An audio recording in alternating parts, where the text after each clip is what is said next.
ಅತಿ ಹೆಚ್ಚು ಕನ್ನಡ ಮಾತನಾಡುವ ಕರ್ನಾಟಕದ ಜಿಲ್ಲೆಗಳು ಯಾವುದು ಎಂದು ತಿಳಿಯೋಣ. ಕೊಡಗು 32.66%, ಉಡುಪಿ 42.7%, ಬೆಂಗಳೂರು ನಗರ 44.7%, ಕೋಲಾರ 51.51%, ಬೀದರ್ 52.97%, ಉತ್ತರ ಕನ್ನಡ 55.36%, ಚಿಕ್ಕಬಳ್ಳಾಪುರ 59.97%, ಕಲಬುರಗಿ 65.7%, ಬೆಳಗಾವಿ 68.4%, ಧಾರವಾಡ 70.8%,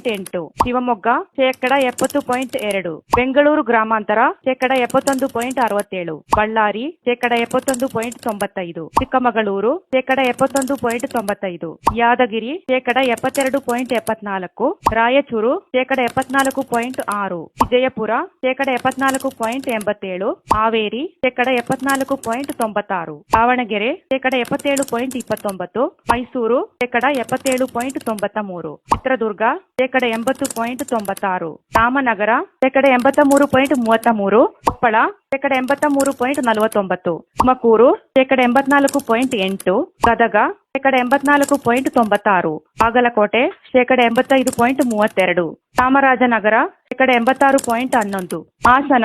87.4%, ಮಂಡ್ಯ 91.92%.